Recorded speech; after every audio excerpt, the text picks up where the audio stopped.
Hello, everyone. My name is Emily Taylor. I am the administrator and executive assistant to the president for IFFGD. I have been here about 3.5 years now. I was fortunate enough to work with Cecile at the Rome Foundation prior to this. I just wanted to say thank you for being here and watching this. It seems we can't do it in person, but I'm happy that we are still able to have these resources to do this virtually. So my talk today is going to be an overview of the FDA. Super important, not only for patients of GI disorders, but for everyone, because they regulate all prescriptions and over-the-counter drugs, as well as the food that you're putting in your body, and even things that you're putting on your body, like lotion, makeup. So they are really important to know what they do for us. So a little more background about what they do. They're responsible for protecting the public health by ensuring the safety, efficacy, and security of human and veterinary drugs, biological products, and medical devices, and by ensuring the safety of our nation's food supply, cosmetics, and products that emit radiation, things like microwave ovens, which is actually something that I learned. I did not know that they were responsible for that. They also advance the public health by helping to execute innovations that make medical products more effective, safer, and affordable, and by helping the public to get accurate, science-based information they need to use medical products and foods to maintain and improve their health. So a little timeline of the FDA. In 1848, the federal government began using chemical analysis to monitor the safety of agricultural products.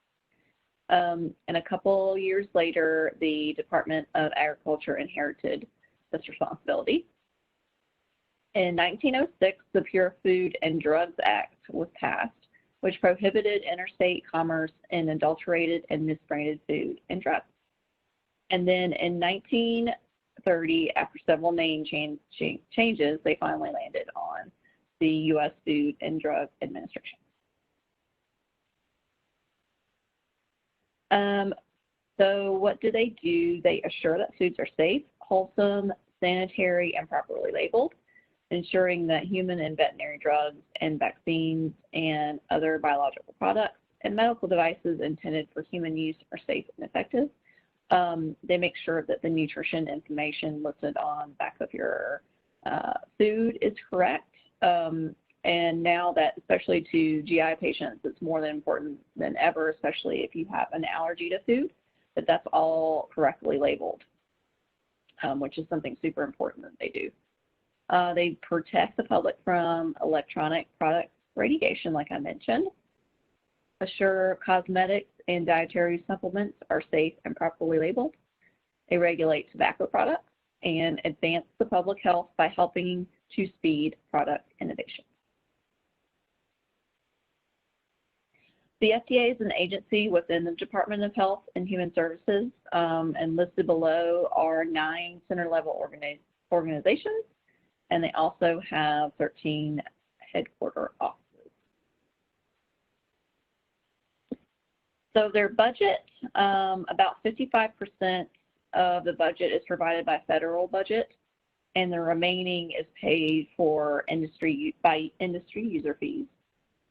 Industry user fees also pay entirely for the Tobacco Control Act program.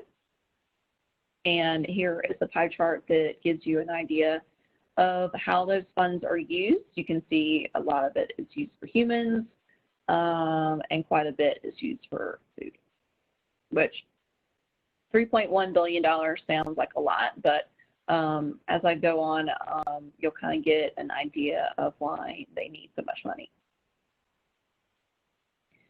Here are some examples of things that they regulate. Food items like dietary supplements, food additives, infant formulas, and even bottled water. Drugs, prescription, and generic, as well as over-the-counter. Biologics like vaccines for humans, blood and blood products, cellular and gene therapy products, tissue and tissue products, and allergenics.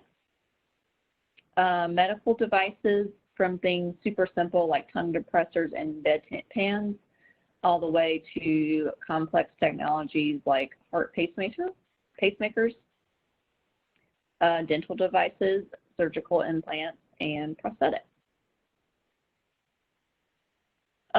Mentioning the radiation, they also look at X-ray equipment, laser products, ultrasonic therapy equipment, mercury vapor lamps, and sun lamps. And I'm sure that that is a very short list of the things that they regulate. Veterinary products like livestock feeds, food for your precious animals, veterinary drugs, and devices. And I mentioned before, most things that go on your skin, like nail polish, perfume, moisturizers, cleansers, the additives that they put in your makeup are also things that they look at. And very many tobacco products, including cigarette tobacco, roll your own tobacco, and smokeless tobacco. It does not regulate advertising, alcohol, consumer products, drugs of abuse, meat and poultry, pesticides, vaccines for animal diseases, or water. Here are some numbers to kind of give you an idea of the scope that they are responsible for. More than 20,000 prescription drug products, at least 6,500 medical device product categories, more than 85,000 tobacco products, around 400 licensed biologics, and about 190 registered facilities for human food. That is a ton of facilities that they have to be responsible for. FDA-regulated products account for about 20 cents of every dollar spent by U.S. consumers. So now I'm going to go over some frequent misconceptions about the drug approval process, which is also super important to you waiting for drugs to be approved. One misconception is the FDA chooses what state a drug is used for, when really the company that owns the drug decides that before it applies with the FDA and begin their research studies. You can find out more about this. I believe Cecile gives a talk about the life cycle of the drug, so she'll go into a little bit more in depth of that subject.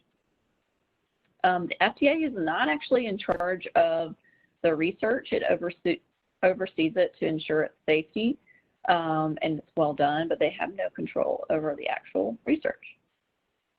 They do not determine the price of the drug. That's completely handled outside of the FDA.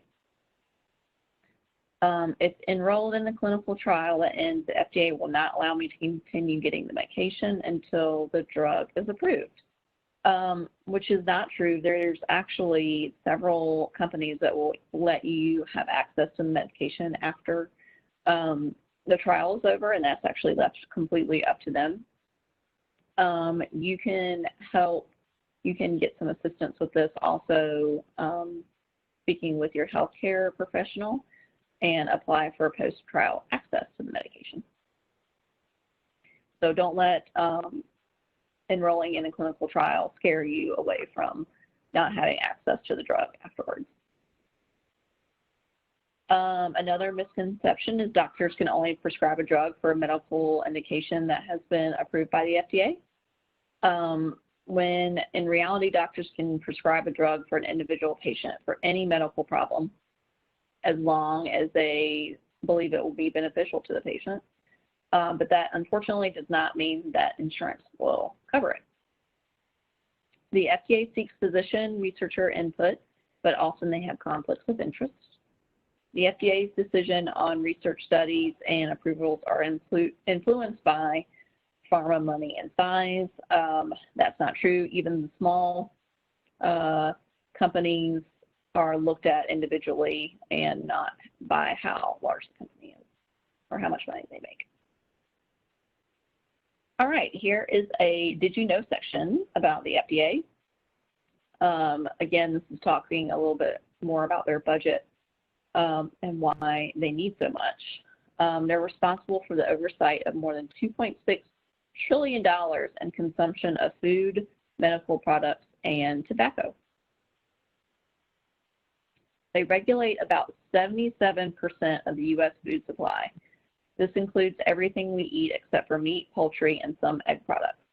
And I'll talk about in another slide or two how much of that food is actually imported. FDA regulations cover about 35,000 produce farms, 300,000 restaurant chain establishments, and 10,500 vending machine operators, which is something also that I learned and did not know they were involved with vending machines. That makes perfect sense. FDA projects are manufactured or handled at nearly 270,000 registered facilities, more than half of which are overseas.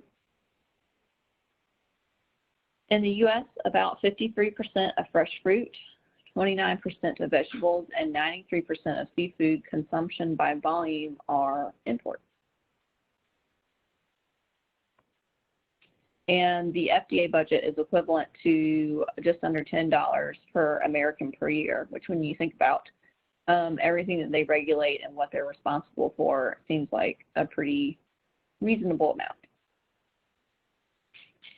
All right, so thank you for listening to my talk. And then up next we have Andrea Furia Helms on how the FDA makes patients their priority.